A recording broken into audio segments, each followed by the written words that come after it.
Hello and welcome to My Life, My Experience. My name is Rochelle and I am your simple social sister. In these types of videos, you guys get to know me and learn from my experiences as well as my triumphs and many mistakes, and hopefully some of yours too. Now, before we get along with this video, I just want to let you know that I do have an adjoining blog to this YouTube channel where I make posts weekly, so there will be links down below in the description bar as well as at the end of this video where you guys can head along there. Now let's get along with this video.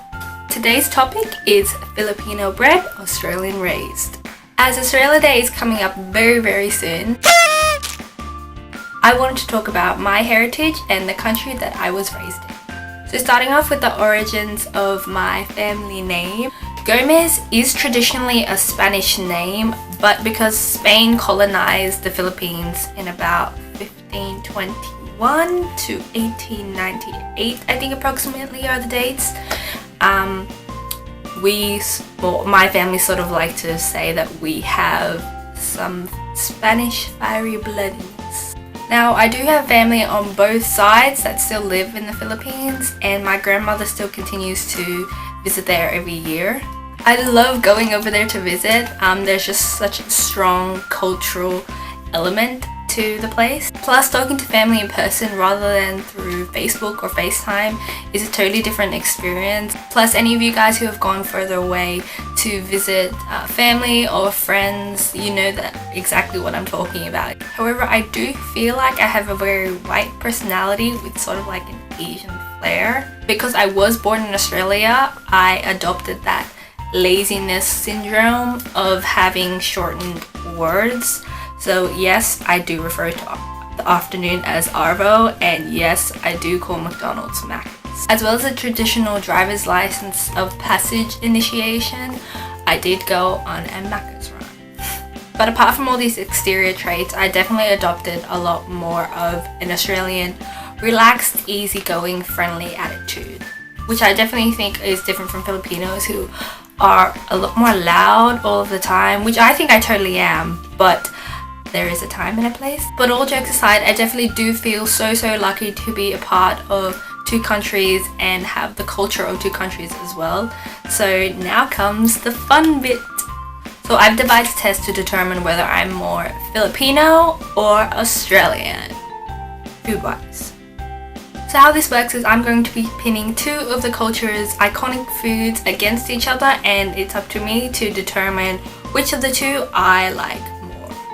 Let's get started. I've just got my phone here as well. The first one is a very obvious one. It's, this is so hard for me. Lechon or barbecue? I'm going to have to pick both, and I know this is only the second one, but it's because my dad's barbecue is the best. So if I had to pick one out of both, this will definitely have to be both. So I can't pick any more from here. Okay, the next one. Longanisa or sausage sizzle? Sausage sizzle. I'm sorry.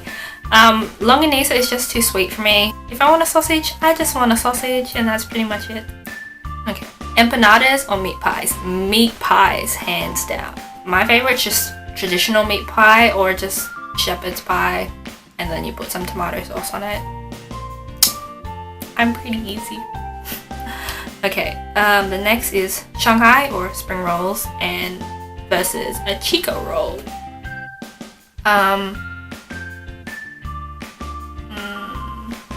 Shanghai. I don't know why I had to think about that. I'm not really a big fan of Chico rolls, but definitely Shanghai or spring rolls. The next is bagoong or Vegemite. Vegemite. I just don't like bagoong. Yeah, Vegemite. I'm not a huge fan of Vegemite, but out of the two, it'll have to be Vegemite. Ube or Lamingtons? Can this be my neither?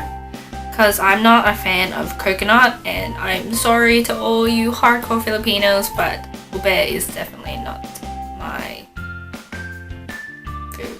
I just don't like it. It's weird, it's purple, and it's just not for me. Ensaimada versus Fairy Bread. Ensaimada. Fairy Bread is weird. It's just sugar on butter and bread, and it's like colorful. Okay, maybe it's not that weird. It's just me that I don't like it. But I like ensaimada more. I think the bread is a lot different. It's not just a piece of sliced bread. So I think it's better. Okay, I think this one's pretty easy. Chocolate or Tim Tam? Tim Tam. Of course, Tim Tam. If you guys are not in Australia and can get a hold of Tim Tams, definitely try it. My favorite is the caramel Tim Tam, so I would suggest getting that. Clovers or Smith's chips?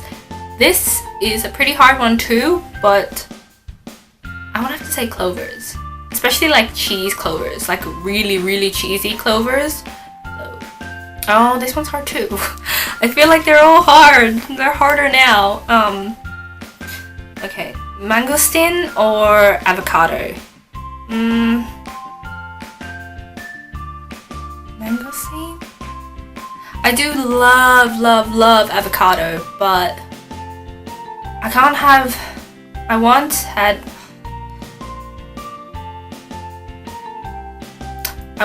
an avocado shake and just it turned me off from avocados for a while, but now I'm totally in love with it. I love having it on sandwiches and everything. I just can't have it by itself.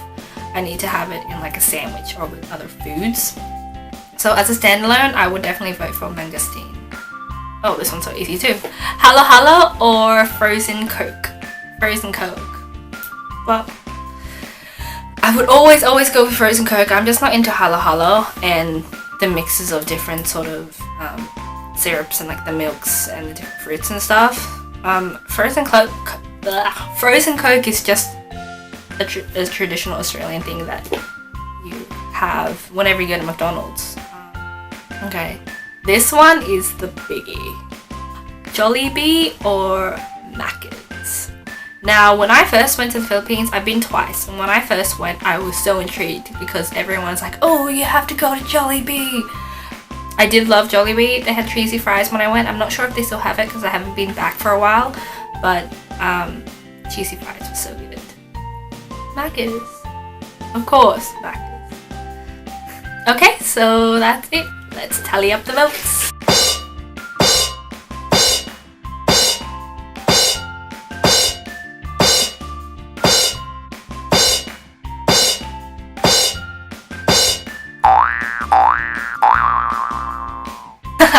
Look at that. Looks like I should try more Filipino food, but for now, I guess I'll just stick to my Tim Tams. Okay, so that is it for this video. Thank you so much for watching. Remember, please give it a thumbs up if you guys liked it, and to also subscribe. Leave me a comment down below for a topic or issue you want me to tackle next month. I'd also love to know what country you're from and one thing that represents your identity with that country. Again, don't forget to head to my blog, Simple Social Sister, and look for me all throughout social media. Bye!